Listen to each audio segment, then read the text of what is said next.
আজকের এই পাবদা মাছের রেসিপি থেকে কিন্তু একটু সাবধান। যদি একবার বানিয়ে ফেলেন আর মুখে লেগে যায় তাহলে কিন্তু একটু হলেও ভাত বেশি নিতে হবে। এক্কেবারে নরম রসালো একটা পাবদা মাছের ঝাল আমরা যাকে বলতে পারি। আর একদম ঘরোয়া স্টাইলে বানিয়েছি, হাতের সামনে সব কিছু উপাদান কিন্তু একদম অ্যাভেলেবেল। মাছগুলোকে পরিষ্কার করে নুন হলুদ মাখিয়ে এখন একটু তেলের মধ্যে হালকা করে ভেজে নেব। খুব বেশি ভাজলে পাবদা মাছ খেতে একদমই ভাল লাগে না। এরপর ওই তেলের মধ্যেই বাদবাকি রান্নাটা করব। মাছগুলোকে তুলে নিয়ে ওই তেলের মধ্যেই অল্প একটু কালো জিরে ফোড়ন আর সেই সাথে একটা মিডিয়াম সাইজের টমেটো একটু পেস্ট করে রেখেছিলাম সেটা দিয়ে দিলাম।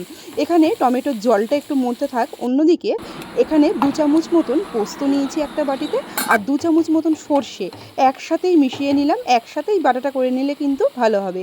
পোস্ত আর সর্ষে কোনোটাই কষতে খুব বেশি সময় লাগে না, সেই হিসাবে মোটামুটি মিনিট খানেকের মধ্যে কিন্তু মশলাটা কষা হয়ে যাবে। আর এখানে কষতে কষতে একটু পরিমাণ মতো নুন আর পরিমাণ মতো হলুদও দিয়ে দিচ্ছি। সর্ষেটা বেটে রাখার সময়তেই অল্প একটু ঝাল আর অল্প একটু নুন দেওয়া ছিল, অল্প একটু হলুদও দেওয়া ছিল, সেই হিসাবে দিয়েছি। মশলা থেকে যখনই তেল ছেড়ে আসবে দিয়ে দিলাম পরিমাণ মতন জল, একদম গামাখা গামাখা করবো সেই হিসাবে জলটা দিয়েছি।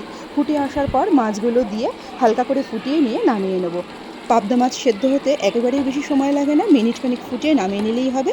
নামানোর আগে ওপর থেকে একটু সর্ষের তেল আর একটু চেরা কাঁচা লঙ্কা দিয়ে নামিয়ে নিলে এই সর্ষে পাবদার ঝালটা কিন্তু দারুণ লাগে খেতে ভাতের সাথে। ভিডিও আর রেসিপি কেমন লাগলো জানাতে কিন্তু ভুলবেন না।